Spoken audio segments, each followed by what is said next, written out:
2017 সালে একদল বন্ধু নিউজিল্যান্ডের জঙ্গল দিয়ে এক গোপন সুইমিং স্পটের দিকে যাচ্ছিল।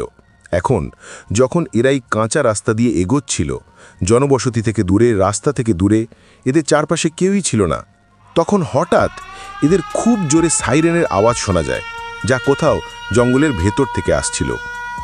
তখন এই দল থেমে যায় এবং সাইরেনের আওয়াজ শুনতে থাকে। 30 সেকেন্ড পর সেই সাইরেনের আওয়াজ বন্ধ হয়ে যায়। সবাই একে অপরের দিকে অবাক হয়ে তাকায়, এটা কেমন অদ্ভুত আওয়াজ ছিল। শেষে সবাই বলে যাক কিছু না, এবং এই জঙ্গলের ভেতর দিয়ে হাঁটা চালিয়ে যেতে থাকে। কিন্তু এরা জানতো না সেই সাইরেন তাদের সতর্ক করছিল যে এখান থেকে ফিরে যাও। 6 ফেব্রুয়ারি 2017 সকালে 7 বন্ধুর একটি দল, যারা নিউজিল্যান্ডেই থাকত, তারা তাদের গাড়িতে জিনিসপত্র তুলছিল এবং অকল্যান্ড ফেরার প্রস্তুতি নিচ্ছিল, যা নিউজিল্যান্ডের সবচেয়ে বড় শহর। তার আগের রাতে এই দল লেক টিকি টাপুতে ছিল এক খুব বড় কনসার্টের জন্য, যাকে বলে ফ্লোজেলা, যেখানে দর্শকরা ভাসতে ভাসতে গান শোনে, ফোলানো র্যাফট আর বেলুনে বসে। কনসার্টের পর এই বন্ধুরা লেক থেকে বেরিয়ে আসে। কাছেই এদের এক আত্মীয়ের বাড়ি ছিল, সেখানে এরা খাওয়া দাওয়া করে এবং সেখানেই ঘুমিয়ে পড়ে। পরের দিন সকালে সবাই একদম ভোরে ওঠে, কারণ সেদিন ছুটির দিন ছিল এবং ফেরার পথে অকল্যান্ডের দিকে যানজট অনেক বেশি হয়ে যেত। তাই সবাই ভাবে, চলো আমরা সকাল সকালই বেরিয়ে পড়ি যাতে ট্রাফিক না পাই। তাহলে এই 7 জন তাদের 3টি গাড়িতে জিনিসপত্র তোলে এবং 3 ঘন্টার যাত্রার জন্য প্রস্তুত হতে থাকে। এর মধ্যে দলের এক 21 বছর বয়সী বন্ধু রেচেল হিলসকগ প্রস্তাব দেয় যে ফেরার আগে একটা চক্কর মেরে আসি। তখন রেচেল আর একই দলের এক মেয়ে ম্যাডি, তারা কয়েক মাস আগে এক গোপন সুইমিং স্পট আবিষ্কার করেছিল, যা এখান থেকে মাত্র 15 মিনিটের ড্রাইভের দূরত্বে ছিল এবং অকল্যান্ড ফেরার রাস্তাতেই পড়ত। সেই সুইমিং স্পটটা ছিল দারুণ, নীল আর সবুজ রঙের এক পুকুর, যা বেশ গভীর ছিল এবং জঙ্গলের মাঝখানে অবস্থিত ছিল। এই পুলটি ছিল বাডুকাটি নদীর বাডুকাটি রিভার এর একটি অংশ, কিন্তু নদীর এই অংশে যেখানে এই পুল ছিল, সেখানে পানি সাধারণত খুব কম থাকত বা জায়গাটা শুকনো থাকত। তাই দেখলে মনে হতো এই জায়গায় আলাদা একটা পুকুর আছে।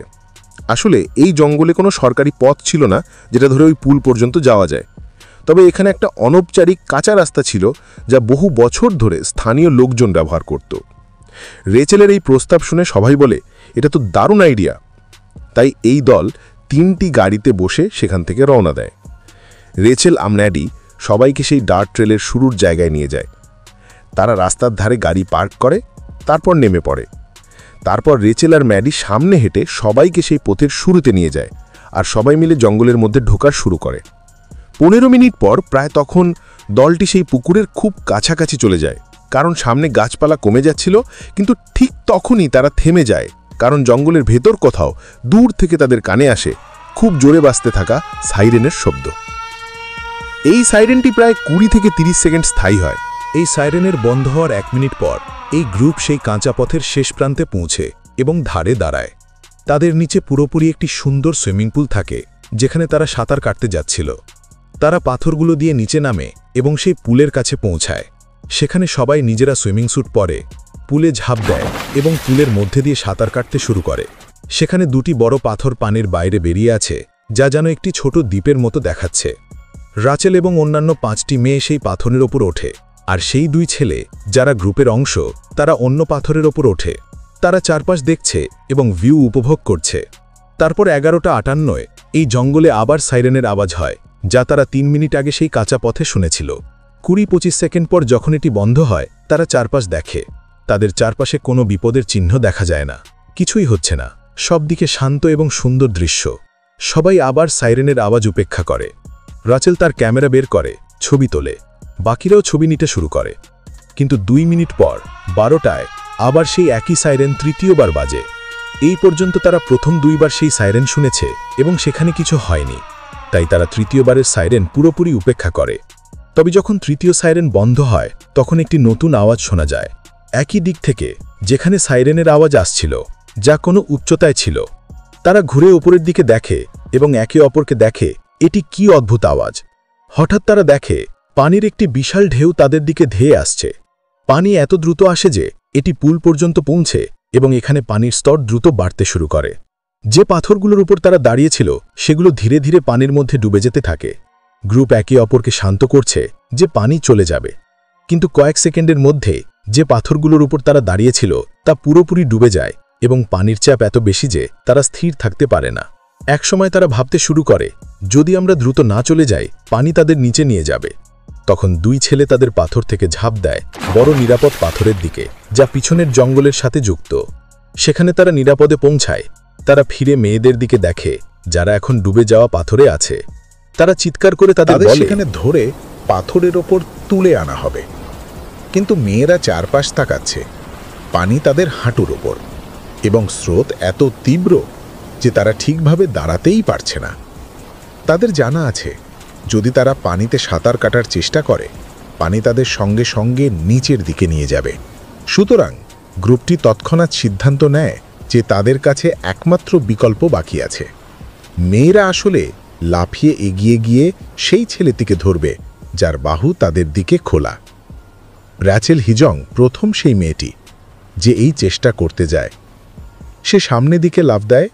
ছেলেটি তার হাত ধরে তাকে নিরাপদ দিকে টেনে নেয়। এরপর তারা তিনজন ঘুরে বাকিদেরও ধরতে শুরু করে। প্রথমে সব ঠিকঠাক চলছিল। তারপর যখন শুধু দুজন মেয়ে বাকি থাকে তখন তাদের মধ্যে একজন লাফ দিয়ে ছেলেটির হাত ধরে। একদম হঠাৎ তাদের ব্যালেন্স চলে যায়। তারা পিছলে যায় এবং ছেলেটি ও মেয়ে নিচের দিকে চলে যায়।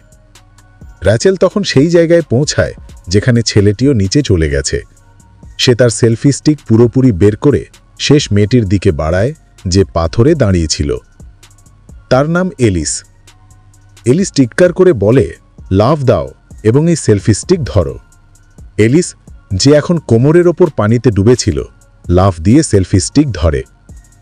কিন্তু সেই মুহূর্তে তার হাত ফসলে যায় এবং সেও নিচে চলে যায়। র্যাচেল, যিনি এখন সম্পূর্ণ নিরাপদ ছিলেন, সেলফি স্টিক ধরে এলিসের দিকে লাফ দেয়। সে এলিসকে ধরে কোনো পাথর ধরার চেষ্টা করে, কিন্তু সফল হয় না। ফলে র্যাচেল ও এলিস দুজনেই নিচে চলে যায়। এখানে দুর্ভাগ্য হচ্ছে, এই সব বন্ধু এখানে সাঁতার কাটতে আসার মাত্র 2 সপ্তাহ আগে একটি সতর্কবার্তা সাইন লাগানো ছিল, যা মানুষকে বলেছিল যে এখানে কোনোভাবেই আসা যাবে না, এমনকি পুলের কাছেও ধাবিত হওয়া উচিত নয়। কিন্তু সেই সতর্কবার্তা চুরি হয়ে যায় এবং সাইনটি রাস্তার শুরুতে ছিল। সুতরাং যখন এই 7 জন বন্ধু এখানে সাঁতার কাটতে আসে, তারা জানতই না কতটা বিপদ অপেক্ষা করছে। যে পুলে তারা সাঁতার কাটছিল তার নিজে খুব বিপজ্জনক ছিল না। বিপদ ছিল এর অবস্থানের কারণে। কারণ এই পুলটি স্পিল জোনের ঠিক মাঝে। পুলের থেকে প্রায় 650 ফুট ওপরে একটি বাঁধ আছে। দিনে 2-3 বার তারা গেট খোলে, যার মাধ্যমে প্রতি সেকেন্ডে 20,000 গ্যালন পানি নিচের দিকে আসে। এই পানি একেবারে তীব্র স্রোত তৈরি করে। গেটটি মাত্র 15 মিনিটের জন্য খোলা হয়। এটি শুধু পর্যটকদের দেখানোর জন্য করা হয় নিরাপদ নদীর কাছে বাঁধ তৈরি হওয়ার আগে কিভাবে ভেসে যাওয়া থেকে বেঁচে গেছে। তারা এরপর 4 জন বন্ধুকে খুঁজতে শুরু করে যারা নিচের দিকে ভেসে গেছিল, এবং শেষ পর্যন্ত তাদের মধ্যে 3 জন বন্ধু বেঁচে যায়, একজন বাঁচতে পারেনি। বেঁচে না থাকা বন্ধু হল 21 বছরের র্যাচেল ডি জং।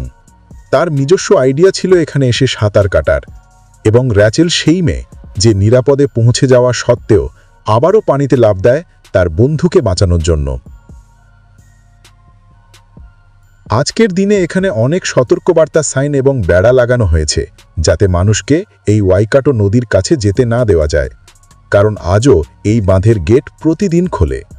কিন্তু মানুষরা তবুও থেমে থাকে না। তারা গোপনে আসে এবং সাঁতারও কাটে।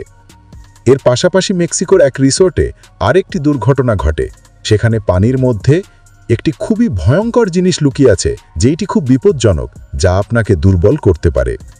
এই নিয়ে আমি একটি ভিডিও তৈরি করেছি।